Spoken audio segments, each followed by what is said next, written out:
ओम नमो भगवते वासुदेवाय नमः। भारत आदि 9 खंडों का विभाग। श्री पराशर जी बोले, हे मैत्र, जो समुद्र के उत्तर तथा हिमालय के दक्षिण में स्थित है, वे देश भारतवर्ष कहलाता है। उसमें भरत की संतान बसी हुई है। हे महामुने, इसका विस्तार 9000 योजन है। ये स्वर्ग और अपवर्ग प्राप्त करने वालों की कर्म भूमि है। इसमें महेंद्र, मल्य, सह्य, शक्तिमान, ऋक्ष, विंध्य और पारयात्र ये 7 कुल पर्वत हैं।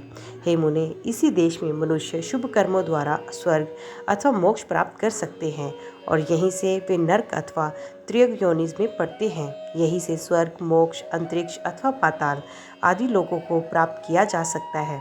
पृथ्वी में यहाँ के सिवा और कहीं भी मनुष्य के लिए कर्म की विधि नहीं है। इस भारतवर्ष के 9 भाग हैं। उनके नाम ये हैं: इंद्रद्वीप, कसेरु, ताम्रपर्ण, गभस्मान, नागद्वीप, सौम्य, गंधर्व और वारुण तथा ये समुद्र से घिरा हुआ द्वीप उनमें 9वां है। ये द्वीप उत्तर से दक्षिण तक सहस्त्र योजन है। इसके पूर्वी भाग में किरात लोग और पश्चिम में यवन बसे हुए हैं तथा यज्ञ, युद्ध और व्यापार आदि अपने अपने कर्मों की व्यवस्था के अनुसार आचरण करते हुए ब्राह्मण, क्षत्रिय, वैश्य, शूद्रगण वर्ण विभागानुसार मध्य में रहते हैं। हे मुने, इसकी शत्रुदु और चंद्रभागा आदि नदियाँ हिमालय की तलेटी से, वेद और स्मृति आदि परयात्र पर्वत से, नर्मदा और सुरसा आदि विंध्याचल से तथा तापी, पयोशनी और निर्विंध्या आदि ऋषिगिरि से निकली हैं। गोदावरी, भीमरथी और कुशवेणी आदि पापहारिणी नदियाँ सवय पर्वत से उत्पन्न हुई कही जाती हैं। कृतमाला, ताम्रपाणी आदि मलयाचल से, त्रिसामा और आर्यकुल्या आदि महेंद्रगिरि से तथा ऋषि कुल्या और कुमारी आदि नदियाँ शुक्तिमान पर्वत से निकली हैं। इनकी ओर भी सहस्त्रों शाखा नदियाँ और उपनदियाँ हैं। इन नदियों के तट पर कुरु, पांचाल और मध्य देश आदि के रहने वाले पूर्व देश और कामरूप के निवासी, पुंड्रु, कलिंग, मगध और दाक्षिणात्य लोग, अपरांत देशवासी सौराष्ट्रगण तथा शूर, आभीर और अबूर्दगण, कारुष, मालव और परयात्र निवासी सोवीर, सैंधव, हूण, साल्व और कौशल देशवासी तथा माद्र, आराम, अभष्ट और पारसीगण रहते हैं। हे महाभाग, वे लोग सदा आपस में मिलकर रहते हैं और इन्हीं का जल पान करते हैं। इनकी सन्निधि के कारण वे बड़े हष्ट पुष्ट रहते हैं। हे मुने, इस भारतवर्ष में ही सतयुग, त्रेता, द्वापर और कल नाम 4 युग है। अनंतर कहीं नहीं। इस देश में परलोक के लिए मुनिजन तपस्या करते हैं, याज्ञिक लोग यज्ञानुष्ठान करते हैं, दानी जन आदरपूर्वक दान करते हैं। जम्बूद्वीप में यज्ञ में यज्ञ पुरुष भगवान विष्णु का सदा यज्ञ द्वारा यजन किया करते हैं। इसके अतिरिक्त अन्य द्वीपों में उनकी और प्रकार से उपासना होती है। हे महामुने, इस जम्बूद्वीप से भी भारतवर्ष सर्वश्रेष्ठ है, क्योंकि ये कर्म भूमि है। इसके अतिरिक्त अन्य देश भोग भूमियाँ अहीं। हे सत्तम जीव को सहस्त्र जन्मों के अनंतर महान पुण्यों का उदय होने पर भी कहीं भी कभी भी इस देश में मनुष्य जन्म प्राप्त होता है। देवगण भी निरंतर यही गान करते हैं कि जिन्होंने स्वर्ग और अपवर्ग के मार्गभूत भारतवर्ष में जन्म लिया है, वे पुरुष हम देवताओं की अपेक्षा की अधिक धन्य बड़भागी हैं। जो लोग इस कर्म भूमि में जन्म लेकर अपने फलाकार से रहित कर्मों को परमात्मा स्वरूप श्री भगवान विष्णु को अर्पण करने से निर्मल होकर उन अनंत में ही लीन हो जाते हैं, वे धन्य है। पता नहीं अपने स्वर्ग कर्मों का क्षय होने पर हम कहाँ जन्म ग्रहण करेंगे। धन्य तो है वे मनुष्य जो भारत भूमि में उत्पन्न होकर इंद्रियों की शक्तियों से हीन नहीं हुए हैं।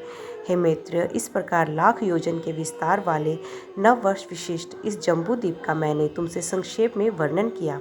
हे मित्र, इस जम्बूद्वीप को बाहर चारों ओर से लाख योजन के विस्तार वाले वलयाकर खारे पानी के समुद्र ने घेरा हुआ है।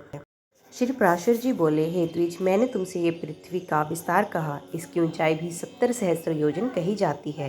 हे मुनि सत्तम, अटल, वितल, नितल, गभस्मान, महातल, सुतल और पाताल, इन 7 में से प्रत्येक 10-10 सहस्त्र योजन की दूरी पर है। हे मित्र, सुंदर महलों से सुशोभित वहाँ की भूमियाँ शुक्ल, कृष्ण, अरुण और पीत वर्ण की तथा कंकरीली पत्थर की सुरमयी है। हे महामुने, उनमें दानव, दैत्य, यक्ष और बड़े बड़े नाग आदिकों की सैकड़ों जातियां निवास करती हैं। एक बार नारद जी ने पाताल लोक में स्वर्ग में आकर वहाँ के निवासियों से कहा था कि पाताल तो स्वर्ग से भी अधिक सुंदर है, जहाँ नागगण के आभूषणों में सुंदर प्रभायुक्त सुब्रमण्या जुड़ी हुई हैं, उस पाताल को किसके समान कहें? जहाँ तहाँ दैत्य और दानवों की कन्याओं से सुशोभित पाताल लोक में किस मुक्त पुरुष की भी प्रीति नहीं होगी? जहाँ दिन में सूर्य की किरणें केवल प्रकाश ही करती हैं, घाम नहीं करती, तथा रात में चंद्रमा की किरणों से शीत नहीं होता, केवल चांदनी ही फैलती है। जहाँ भक्ष्य, भोज्य और महापिनाद के भोगों से आनंदित सर्पों तथा दानवादिकों को समय जाता हुआ भी प्रतीत नहीं होता। जहाँ सुंदर वन, नदियाँ, रमणीय सरोवर और कमलों के वन हैं, जहाँ नरकों की लोलो सुमधुर कूक गूंजती है एवं आकाश मनोहारी है। और हे द्विज, जहाँ पताल निवासी दैत्य, दानव एवं नागगण द्वारा अति स्वच्छ आभूषण, सुगंधमय अनुलेपन, वीणा, वेणु और मृदांगी के स्वर तथा तुर्य, ये सब एवं भाग्यशालियों के भोगने योग्य और भी अनेक भोग भोगे जाते हैं। पताल के नीचे विष्णु भगवान का शेष नामक जो तमोमयी विग्रह है, उसके गुणों का दैत्य अथवा दानवगण भी वर्णन नहीं कर सकते।